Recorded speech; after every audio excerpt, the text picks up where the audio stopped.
This one we're missing a tail, part of the tail, but there's that. Bruce is GGWIG. Hi, I'm Bruce Dimple, host of the Autistic Outdoorsman. I come to talk to you about my Wiggly Wings bait. Back in 1998 I started working on it, and I was sitting in my house after deer hunting season, and I wrote a little thing about it. Fishing and hunting guy Bruce Dimple had butterflies on his mind when he thought up Wiggly Wings. I just love doing this kind of things. The practice is like being in college and doing like extra work or something. I've been doing this all my life. Working on the Autistic Outdoorsman, probably started doing it when I was 8 years old, but I didn't realize it. And as the years went through, I wanted to make a bait that was similar to a frog or something natural.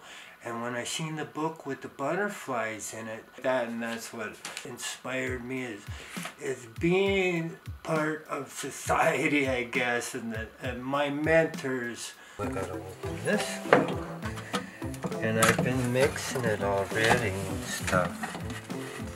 Up again one more time. I'm gonna turn the heat on to medium, and I'm gonna use this one right here. I'm gonna try put like a half of thing like stuff in there. I missed on the. I'll find out. We're getting pretty close. We're gonna give it a try and find out what happened.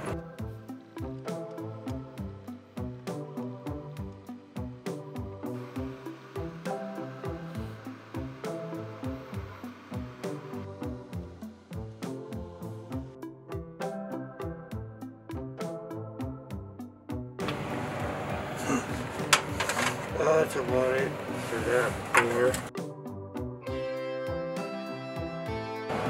There's Bruce's Wiggly Wings again.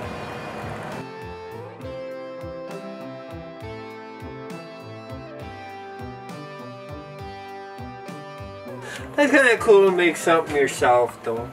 Don't cost, well, some of the parts and stuff at ordinary cost money, but in making the plates and making the bait, you got, oh, I got something to show you. This is the Wiggly Wings, and then this is just a big bucktail jig that I got out in Orofino, Idaho at the sports shop. You just put Dr. Juice on there and drop it down, and it glides around like an airplane jig.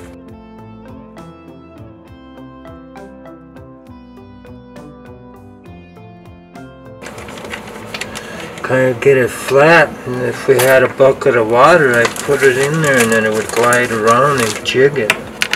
Put a little whack worm on there, and then really light like perch rod, and you go after them splay, and they're like in 3 feet of water, and watch them come in, and they're like, you know, 2-3 pounders, some of them splake in the lakes, and they'll just come in and whack it, or they'll come and play with it and try. Through the years I've had different run-ins with them splakertons is what I call them. Well, that was the weird. I'm sitting on the toilet, and then I got the baits, and I'm figuring out how I'm going to test them and stuff. And then I filled up the bathtub, and I had that thing swimming back and forth in there and stuff, and it was just hilarious. And I said, gee, if my son and family could see me doing this, they'd think I was nuts or something. And so I think that some very smart people do have a tendency to wave towards that, because that makes them who they are and stuff. That there's something a little different in my mind. I'm not exactly sure what it is. It's a persistence and imagination. I really zone in on, like, I think I get on something and I'll think, like how many angles is there outside the box that you can figure this thing out? I gotten credit for, you know, being a good fisherman and stuff, but I worked at it. And one advice that I can give to anybody out there, it's like a broken record. You know, every successful person doesn't give up.